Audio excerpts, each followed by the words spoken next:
the Work Hate podcast where we talk about nightmare work stories. I'm Bron Lewis, my co-host Brady Blake. Hello. Everyone has a nightmare work story, whether it is a dreadful boss or like a gross workplace or an insufferable workmate. And if you've had none of those, the chances are the problem's you. It's fucking you. And today we are joined by comedian, actor extraordinaire, and super mum, Bev Killick. Hey! Now, Bev, before the podcast started, you were telling us a story about how you're on a sports bet ad with Volkanovski, one of the world's biggest UFC fighters, and you didn't know who he was. No idea. No idea. I don't even know what UFC means. Ultimate Fighting Championship. Right. Yeah, and I did find out. Okay. But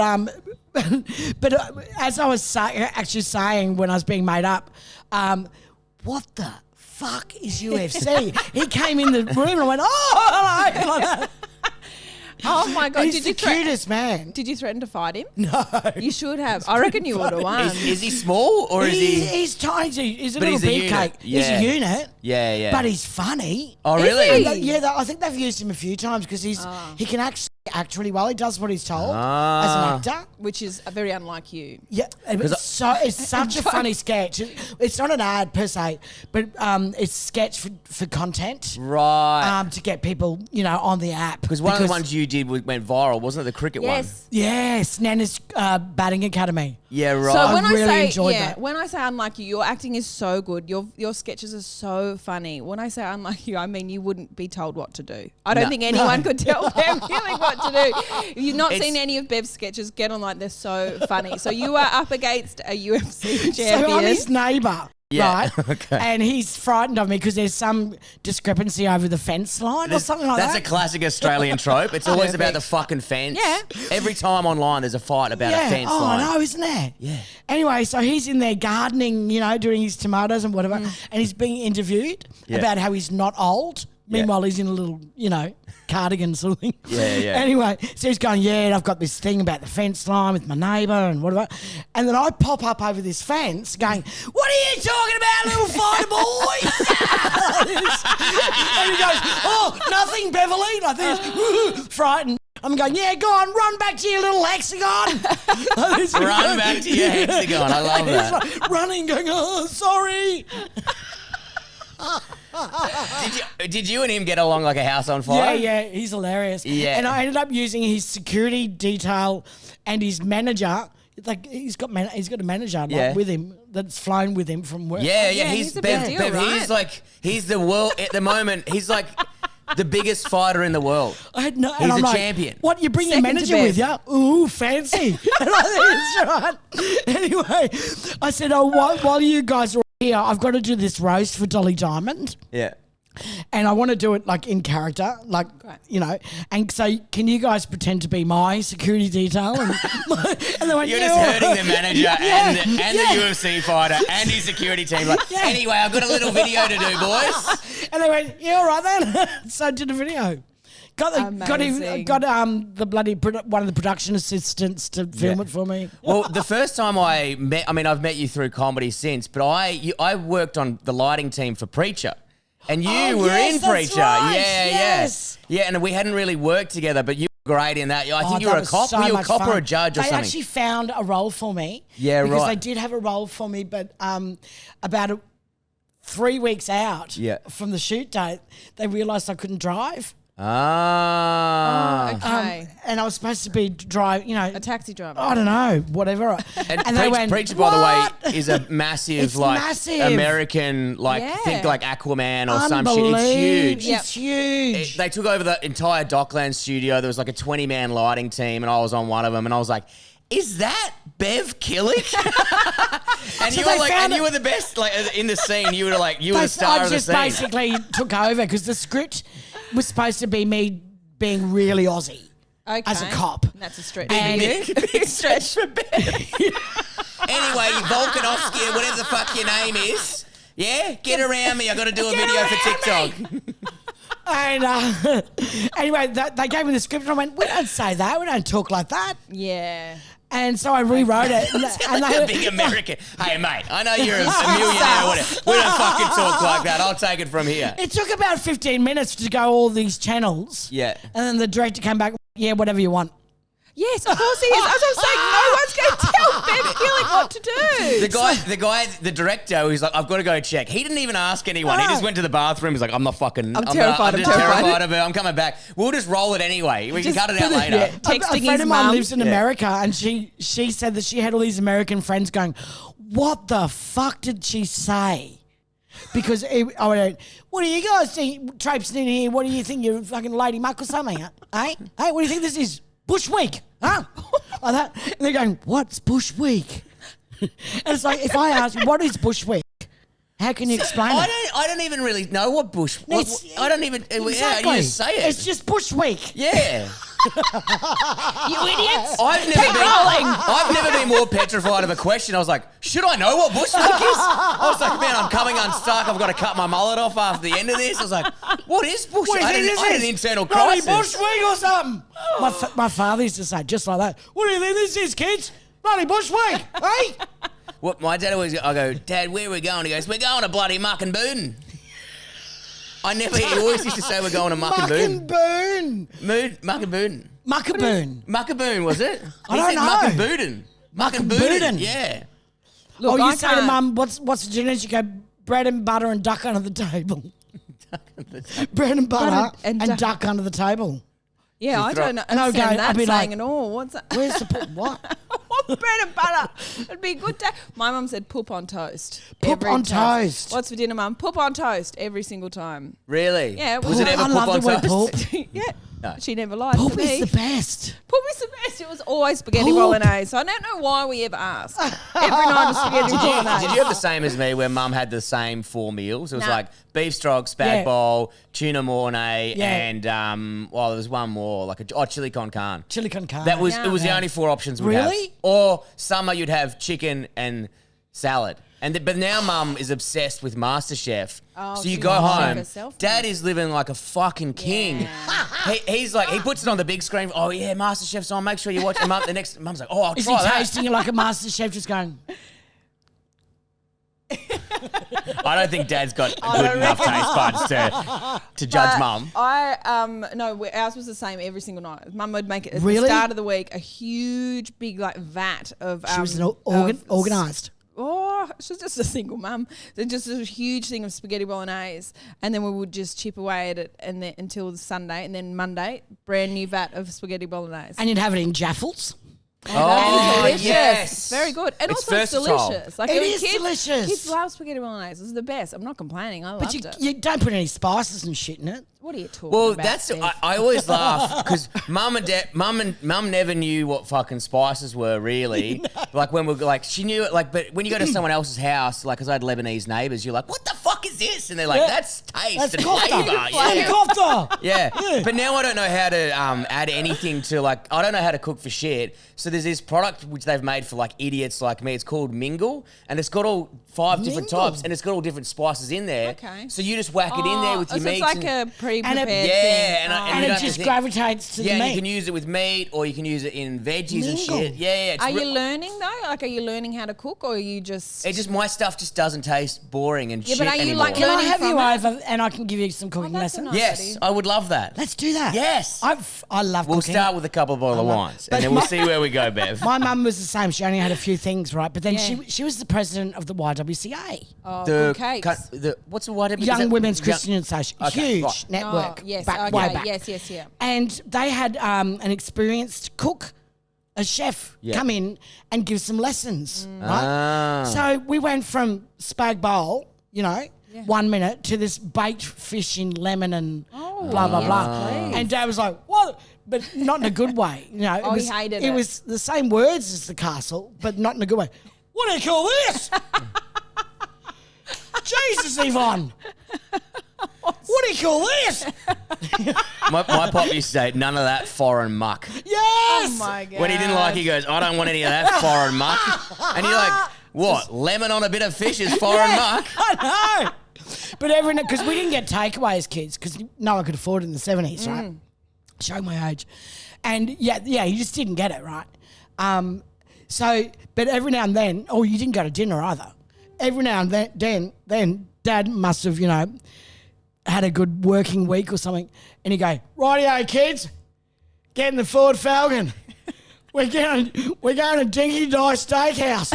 We're going, Dinky Dice. We're going to Dinky Dice. We're going to Dinky Dice. Oh, my God, we're going to Dinky Dice. Where'd you grow up, Bev? Sounds like paradise. Sounds like Townsville. Wait, which is someone's paradise. Was Dinky Dice Steakhouse good? Dinky Dice, mate. If you went to Dinky Dice, you're half posh, mate. Really? Yeah, and we'd have steak. And Dad was a butcher, so he knew his steak. Oh, yes. Really? Yeah. Nice. So that meant you ate a lot of meat at home? Well, you didn't get free meat. Stuff. You didn't get free meat. the good stuff. But he knew his cuts. He knew his cuts. We occasionally, maybe every second weekend, because we were the same. Because I eat out like 3 or 4 times a week, which is insane to my parents because they still don't do it. They still, but it's guilt free. Isn't that wonderful? Well, I think it's cheaper sometimes if you buy yourself. Absolutely. Then if you go, mate, but get all the shit, it's fucking $30. If you go Totally. to the thing, it's 20. It doesn't make sense anymore. What do you say? But if we get like fish and chips on a Friday, fuck me dead. Had to be a Friday. Had to be a Friday. It's a religious thing, isn't it? Wasn't it a religious thing? Yeah. No, it was that or a pizza, but it was only because Friday Mum worked as well, and then she didn't want to come home and cook as well. Yeah. Right. She's like, fuck it, Friday, just get It's on the always vinos. been a fish and chips is a Friday thing. Yeah. End of it goes easy. Mum said they always had fish when they were little on Fridays because it was a religious thing. You didn't eat meat on. And I was like, you didn't eat meat on a Friday. It was We weren't always fish and religious. chips. Like the only person who was religious who'd never followed it was my granddad's from Burma, and he was a Buddhist monk. What? Yeah. We're going to be here for a while. Yeah, I know, but he lived in the temple for like 6 months. Like But he full still had shaved fish head. and chips? No, he still used to smoke. Oh, Yeah. okay. Bit naughty. Well, monks aren't meant to have any desires or wants or needs or whatever. And he used to just be It was an accident. He was chain smoking. I'm It was like, an accident. Where did that come from? yeah. Someone gave it to me. Now, Bev, all of these stories that you said so far about all the people that you've worked with, I reckon you might be their worst nightmare. Like, I reckon if we Yeah, had I any could of be. them on, they'd be like, I once worked with this lady called Bev, and she bullied the shit out of me all day. What was your first job then? You know, What was my first when you ever- came out of school? Yeah, what did you My do? first Yeah, job? before comedy. Jeez. Oh, I worked in fashion. Worked in retail. Oh, yeah. Clothing, yeah. Yeah, I used to boss them around too. Have you always been like this, Bev? Have you always Kind been? of. Not. Don't think I'm bossy. I think I'm persuasive. Yeah, I wouldn't fuck with you. You know what I mean? Do I I think really you're come across very- that way? You're very driven, and you're very determined. Yeah. And you're very loud. So that might Because I'm seem- half deaf. Really, but it's also so good. Like working with you is a dream because you never I never have to make a decision. Bev will do it, and then you'll kind of just charge through like a little staffy and just tell everyone where to go and what to do. And Yeah. it is the best. But I imagine best. it's kind of rubs Yeah. people up the wrong way. Like for Dali, when I get into Brisbane, because Yep. there's these bloody hills to get to the com, I go, nah, go in the shops first. He goes, Yeah. all right. And he knows now, got to take me to the shops. What do you need at the shops? We did a gig. Food for the week. Oh, because you don't want to walk up the hill. Yeah, That it is. gig we did together was great because I was like nervous. I was like, oh, I didn't know the people. Oh, I haven't done Brisbane before. I hadn't worked with you before. And I was like, oh, this isn't right. And you're like, blah, blah, blah, blah, blah, and you just go in there and tell everyone what to do. And then the gig's sick. And I'm like, man, we're going to get like a house on fire. Yeah. And then we got fuck-eyed. And it was Oh, sick. yeah, We yeah. drank so much bottles of wine that Ooh, night. Yeah, that was fun. It was great. And we that had was the fancy first time room. I'd seen you. And I'm just like, who the hell's this guy? Yeah. Did my you feel like you God. guys were related? Oh, it was just like seriously related. I mean, we even sort of look like you we're do. from the Is same. your granddad Burmese? No, Did we come up? Maybe. We drunkenly come up with we're gonna do an interior decorating show together. Yeah, when we were yeah. fucking maggot. We were in this nice hotel, and we did our own show. We're like walking around the room and stuff. Have a gander at these cupboards. You wouldn't even know they were there. Look, they pop open. It's like a fucking miracle. Look, I'd watch it. Now, Bev, what is the Okay. worst? What is the worst job you've ever had? Well, it's a comedy gig. Great, perfect. Right, I've love heard it. of Love it. a bad gig story. And this is good. I'm not triggered. I've talked about it enough now, I think, in my brain. So I'm talking, this was about maybe 18, maybe even 20 years ago. Okay. So I was still a freshie. Yeah. And I was Tony was lighting and sound guy. Your husband. Your husband, Yep. So he got the gig as the same night as me. Perfect. On the outskirts of Melbourne somewhere. So he was there doing all the, putting it all together. Is it like a pub Lights and gig? sound. Is it like a pub gig? It's like a cricket club or something like that. Yep. So this is how it goes. So Dave Hughes was booked to be the middle spot, Support act. the support act. Yep. And I was the feature, Fantastic. right? And I'd been booked like 6 months in advance of the gig. And in that 6 months, Dave got the gig on Nova and just became so bloody popular overnight. It was just like this whirlwind fame had happened. Everyone knew who he was. I might have had a tally spot here and there as well. And so I'm unknown. And so by the time the gig comes around, he's really famous. So that's that part of it. Absolute nightmare. Now, I'd come from Broome. This is all in the same day. Yes. I'd come from What were Broome. you doing I in was Broome? maggoted. I was doing puppetry of the penis, support act. I knew I wouldn't be disappointed with the answer. And I was out. Wait, you're doing puppetry of the penis Just a support act. as a support act, but do you mean? don't you need to have a penis to do that? Or did you have? No. Did they give you a No, sheenus or something? What happened? Genius. No, they always used a female comedian as a support act. Right. And I was one of the first. So you're on tour before they get their dicks out. You're doing your Yeah, shit. I'm the fluffer. Yeah. And this particular gig I knew I wouldn't be went disappointed. off because it was in a beer garden, right? Yeah. And it went off. And there were these Indigenous women who fucking loved my ass, right? Yeah. So they've taken me out that night Perfect. and they've just gone, you come with us. And I'm just like, shit, I better. And we were maggoted. Like, seriously, I was still drunk at 6 a.m. When I had to get the flight out of there. Yeah. Right? So it was an early start. And were you feeling dreadful? Like, Absolutely dreadful. oh no. Get my period on the plane. Oh God. Right. So that was like 6 a.m. And then I had to, it takes so long. So I had to go Broome, Perth, Adelaide, Melbourne. Tony picks me up from the airport. Bev, let me guess as well. You continued to drink? No. No, Too maybe. unwell. Maybe. Yeah. Bev, we're from the same stock. I know what I would have done. There's only one way to get rid of a hangover, unfortunately. That's to keep going. Oh my gosh. Okay. So Yep. Tony's picked me up from the airport. I said, bring tampons, bring pads, blah, blah, blah. We got a situation. Bring the police. Situation. Yes. Anyway, I punched the so he's pilot. picked me up. It's got nothing to do with my period. I am fully fucked up. Anyway, I've slept in the back of the car. He's driven me out. It's another hour in the car. Oh, man, that sucks. This So day we've is got there, and horrible. I'm starving, right? He goes, we'll eat at the gig.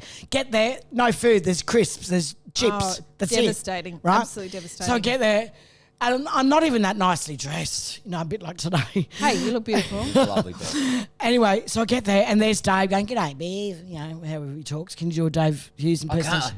Oh, my name's Hughesy and I'm losing it. G'day, Beverly. That's Yeah, perfect. g'day, Bev.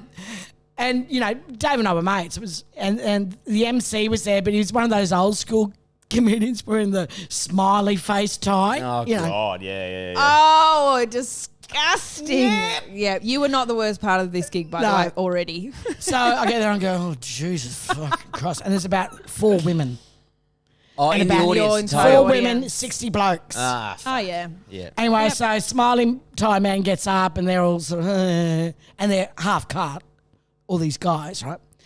Anyway, and then Hughesy gets up and they're all loving him, right? I'm starving, got my period, I'm exhausted, and I'm hungover. And then the Smiley guy introduces me, and now for your feature act, your headline comedian, Bev Killick, and they're all just like this, right? Staring at me. I walk on, so there's the stand, right? And I was just about to get the mic out of the stand, and these bastards went, "Bring back Hughesy! No. Oh, no. Bring back Dave!" Like this. Oh, my God. And how long are you supposed to do? Like half an hour? Half an hour. And you haven't Fucking even said hell. anything yet. Haven't even said anything yet. Fuck me, dude. I was just about to put the stand. Anyway, Oh, my this God. rage started Great. from my toes. And it was a bit PMT, and it was a bit hung, and it was a bit... Oh, God. It was Beverly's been on a flight for 8 hours. I'm going to fucking smash someone. Oh, my God. And this rage started, and then and this temper tantrum. I had a temper tantrum. Yes. And I just went, well, you can't fucking have Dave! Gig's over, cunts! Like this, right? And I can see Dave and Tony and the corner of my eye just going, oh, whoop. Oh, shit. Like this. And I wish I could get up and act this out. I got up, right? Pulled the fucking leads out off the gaff tape, right? You can't have Dave. You can't have me. You can't have anyone. It's fucking over. I've been paid already. Fuck you. Like this. And I'm winding up. You're wrapping the cable. I'm wrapping up the You're cable. turning the lights off. I'm getting collecting glasses. putting that It's down. done. I've got the stand. I'm putting that away. No, Tipping their you drinks can't out. fuck it. And then I've gone to where the amp is, whatever, and just pulled it out and going, you can all get fucked. And then Tony's just like, what the fuck do I do? And then Dave Hughes, he just went, right, I've got to do something here, right? And he got up and he just went, you guys, you need to give Bev a chance, right? She's a really, really good comedian, okay? And you're not giving her a chance. So what I'm going to do, right, is I'm going to let Bev go and settle down over there. And the 4 women in the crowd just went, we'll look after her. And they said, what do you need? And you can just hear, Southern Comfort and Coke.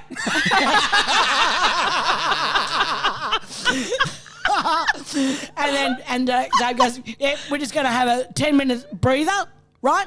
And then we come back. You guys are going to listen and you're going to give Bev a chance, all right? And that's all there is to it. So that's what happened. 15 Southern Cokes later, I'm all right. Calm down. She's all right. You plugged the air back in. Yeah, and The mic stands back out. I think I did about 12 minutes. Was it good? Yeah, I'd already been paid, so, Fuck it. Who cares? Fuck it. But were they terrified? They were like this. They were like school kids. Yeah, When you finally make a teacher Yeah, snap yeah, and yeah. a teacher lose Yeah, their yeah. mind and you're like, oh yeah, they're bigger than that. They can kill tougher. us and you're like, Oh, yeah. We've gone Ben, this too story far. is amazing. And then did it take him ages to put all the stuff back in? Doesn't no, it's matter. Who Tony. cares? It's Tony knows what Yeah. he's doing. He's used to a temper tantrum from Bev. But I think it was just this case of these guys, as soon as they know it's a female comedian, Yeah. this was way back, right? They're like, yeah, no, we're not going to listen. You used That to still get things happens, like, Bev. You know that. next up, we've got a female comedian coming up. So, Oh, no. Really? Yeah, if you want to, if you need to leave the room, guys, now's your chance. It was that sort of feeling, Gross. I haven't experienced. I can't speak on behalf of you, but But when you've seen it, I've though. seen it, and you You've go seen like, it? oh, it's next is a female comedian. You're like, what are you fucking doing, Yeah. dude? Yeah. Why would you? It's like going to someone and going, oh, here comes a bad comedian next. You're just fucking I them before know. they start. Yeah, that's it. Yeah, yeah. Like it's an expected thing that it's not going to be as good. Yeah. Yeah. Oh, that's a shame. What's your view on this? When I'm in MC and there's a new comedian, do you say this person's new? Yeah. I say that as well, but Some people don't like it as well. think I it's a know. good idea. But I think it's nice because the audience. So this is obviously very different to it's a woman because this is not. Yeah. Obviously you're talking about just like sexism versus like a skill. But but I'm like, I think that because I remember I was introduced when I was new by Claire Hooper, and she said, do you want me to say you're new? And I was like, no, because I want them to think that I'm like the real deal. Like I want them to, I don't need them to know that I'm new. Yeah. But I got on stage and because I was shit, because I was so new, I bombed so hard. And then afterwards I was like, if I'd let her say she's new, then maybe some people would have just given me a little bit of time. But I think it's just a totally different era now of comedy. okay. And I've just had to ride this different waves as I go. But like if I'm doing an open mic night, I don't let the audience get away with much at all. Yeah. I stop bloke comedians sometimes if they've gone too far. Yeah, right. Yeah, I'm just like, no, go on, off you Get go. off. Yep. Pull Do a the rewrite, amp come out. back That's in a not month. Yeah, good. That's great. And it's good. I had to. I had to pull a comedian up for being a shit cunt on stage. Yeah. And the way he brought on an act, and he'd notoriously done some stuff before at a different gig. Yeah, and, right. And also, Brett had a few fucking wines. Good on and you. fucking sprayed him a mean one at the back. Yeah, good. Because it doesn't matter. It shouldn't be like we're all in this. It's hard. Comedy is fucking hard already. So don't make it even harder. That's right. Like we're all in the same boat. We're all struggling together, you know. Like don't make it harder and for we're each all, other. and it's a And very you don't forget those people. Yeah, and it's a rare job to do, and there's not many people do it. So, and we know how hard it is. That's it. And you're already versing the audience, and you Yeah. don't give them an extra fucking 10%. And I reckon you deal with it in the moment. Don't wait after the event and have a little, debrief. Nah. It's too late. Yeah. Because the gig's happening now. Yeah. Yeah. So have you had that? Because that is an epic leave. Because one of my questions is like, have you ever quit, stormed out? And I also think you've got an answer to that as well. But that would also classify as the worst gig that you've ever done, and an epic resignation. Just to yell at an entire crowd, go fuck yourselves. I haven't on anyone. stage. I'm actually very proud of the fact that I've never just dropped the mic, except for that one gig. Yep. Where I can just push through. You're a formidable act. Like I will but find also a way. It was good for Husey to not go after you, because I don't reckon anyone can follow Bev Killick, and I'm not even saying that just because you're in the room. You are such a force of nature, and on stage, I can't imagine you ever doing bad at a gig. Exactly. I've never seen it because you're so like you're funny as fuck. But worst case scenario, you're one of the most likable people in the room. Yes. So either way, you can't have a bad time. Yeah. Have you told that story on stage, Bev? I could in the Have you ever done it? Because no. that, as you're saying, I was like, this has got to be like a story for stage, because it's so funny. Because the way and just how you act stuff out, it's so incredible. So I think you did Dave Hughes a favour by going, I'll go next. And also, none of the people in that audience will ever forget that night that Bev Killick had a massive tantrum and pulled out every single chord They that she probably could can't even remember my name. Yes, they can, Bev. They would have remembered that. I love that. Mine is not only the storm off, but the pack down as well. Oh, yeah. Oh, you're not getting any of this shit. I don't want Tony being going out of his way for you. Just wrapping a cord find up. that sometimes like you'll be doing a gig, and as a parent as well, the audience has no idea of what we've had to go through just to get to the gig sometimes. Yeah. I mean, Tony is like another mum. He's such an uber parent. He's just like hands on all the way. So I can go off on tour and no worries. But there's some days where he's not around, and you've had to, get the babysitter organised. You've had to make dinner. You've had to do this, and this all throughout the day. Then you've had to travel for 2 hours and organise all that, and then you get to the gig and they're none the wiser.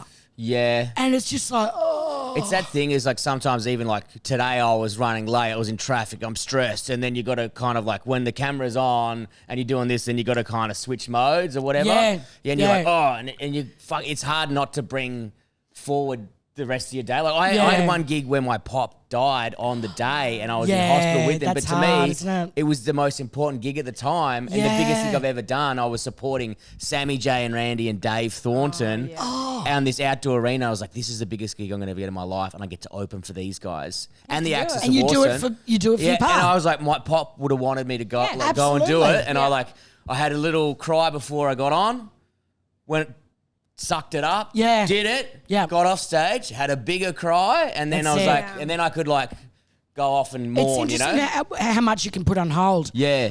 I was in Fires, the TV series. Yeah. And my father died at 4:00 in the morning, so I get the phone call. Tony's like, what do you want? Wine and fags. I'd given up the smokes. Yeah. And I've got one somewhere in the whatever. So emergency cigarette. We've all got one. Yeah. So I was picked up by a driver because I don't drive. Yeah. So my dad died at 4 in the morning. I was picked up at 6 to be on set. So, and then I get to set, and the driver goes, is there anything you want? And I said, yeah, just stop at the servo. I need to get a pack of smokes. He said, what, are you all right? I went, oh, my dad died this morning. He goes, what? Yeah. He said, do you want to tell the directors, and maybe we can work out for you not to work? I went, oh no. I'm not letting down 200 people. That's what's involved in this series, And he said, okay. But he told the director, Kim Mordaunt, and he was the only one that knew. So I got on set and I did the gig. And at about 11 o'clock in the morning, the other actor said, are you okay? Because I was smoking heaps. I said, oh, my dad died this morning. And he went, that's huge. And I went, yeah, I know. And then it dawned on me. And he went, okay, I'm going to look after you. And he was my angel for the rest of the day. Got my food for me, brought it to the trailer for me, looked after me, lit my smokes. Yeah, and you just needed that Yeah. time. And then you can, at the end of the day, it's wrap. All right, now I can fucking... Yeah. Apart. Yeah. Yeah. Yeah. It's Yeah. amazing what you can get, what you can actually Absolutely. achieve.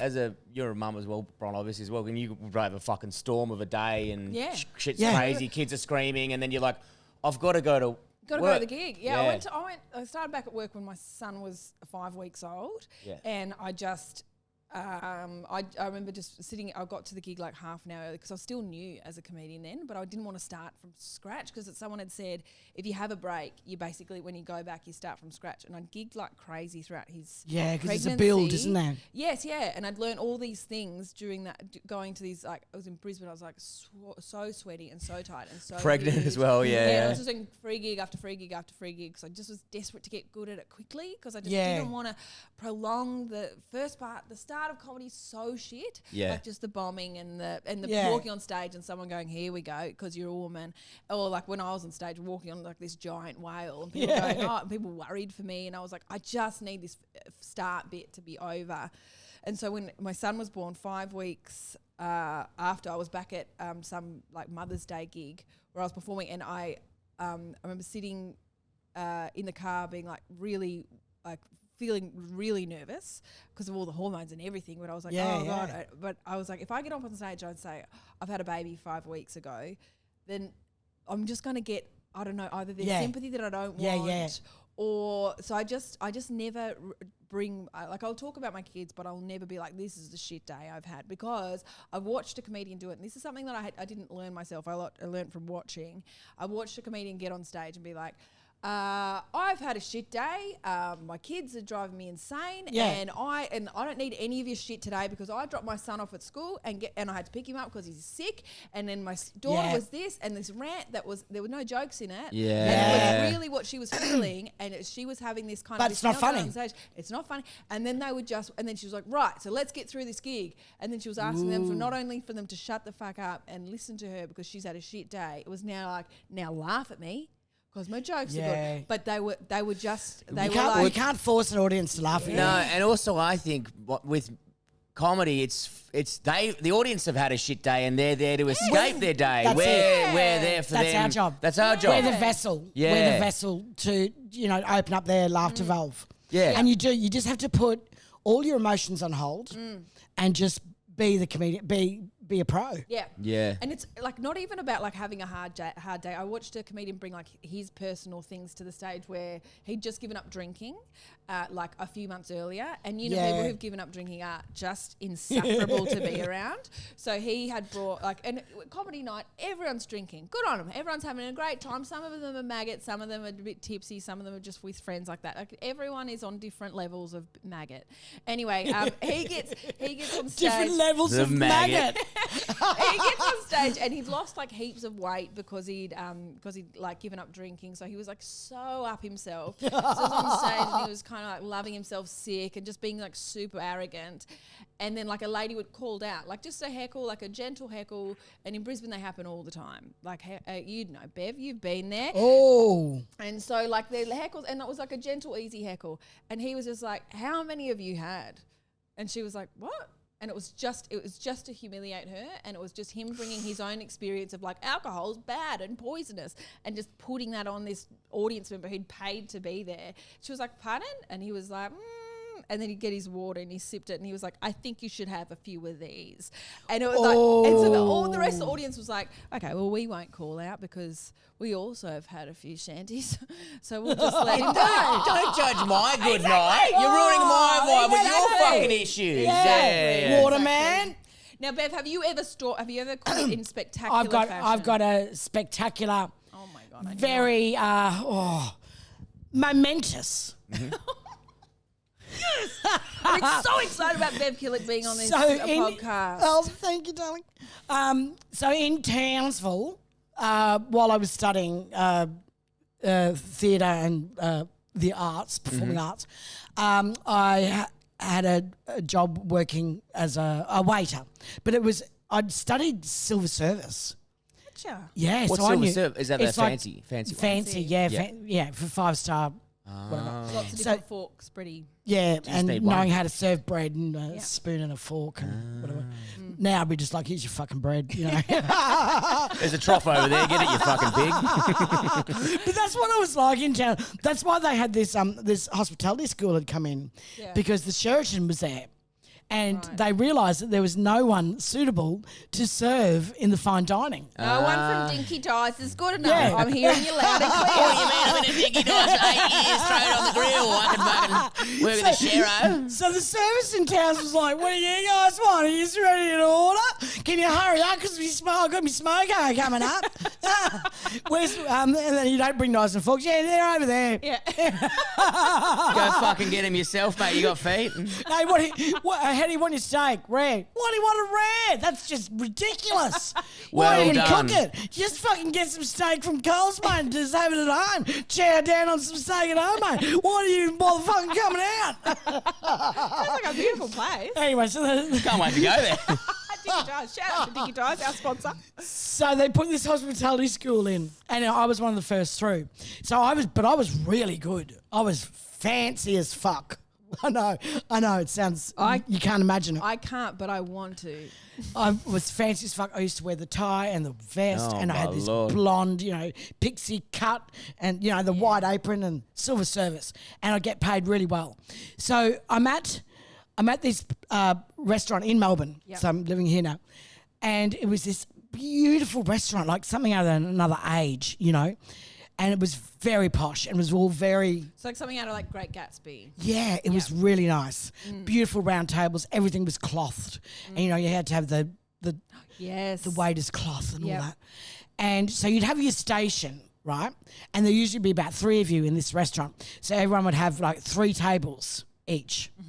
And I get there this one day, and you have to do your mise en place, which is, you're putting your butter curls out and all that.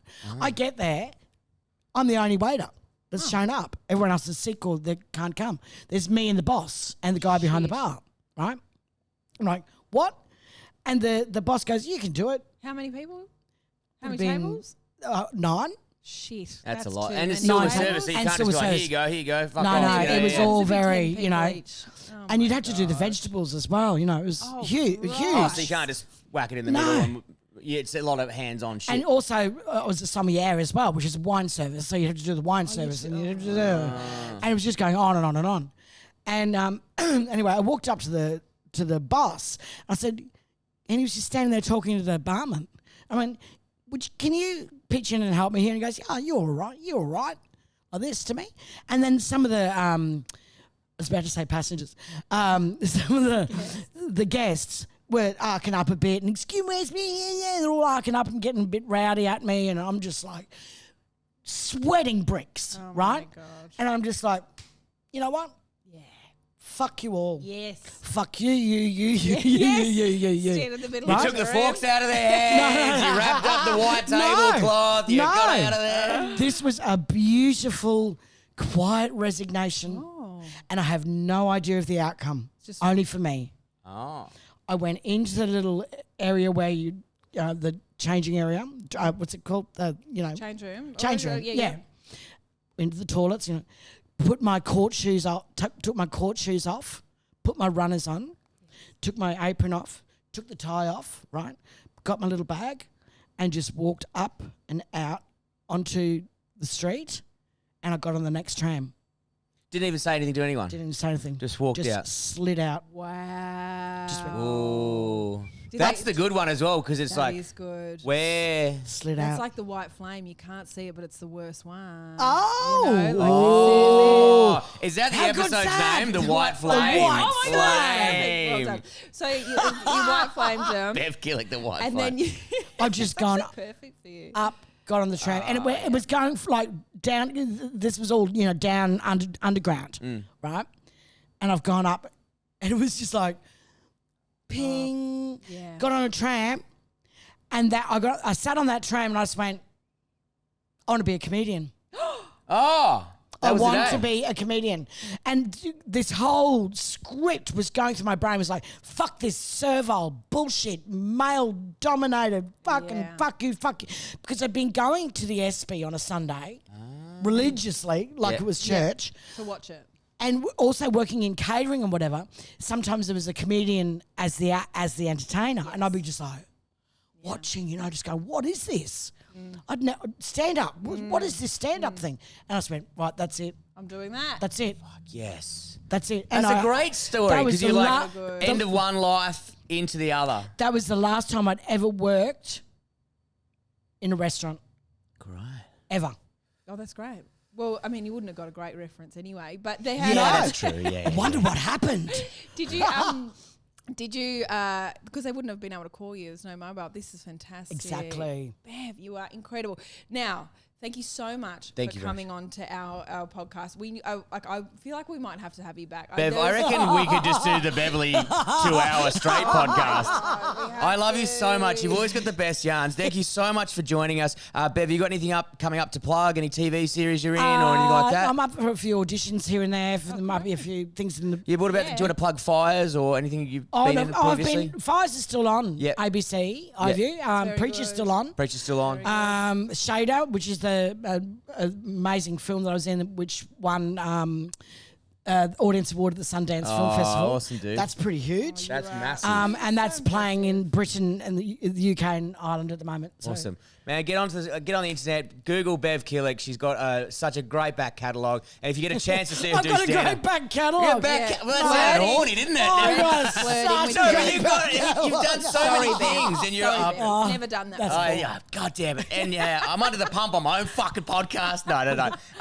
But yeah, check it out. And if you get a chance to see Bev do stand-up, please, she is one of the greats. Thanks, thank you very much for joining us, Bev. Thank you. That was fun. See you guys. See Bye. ya.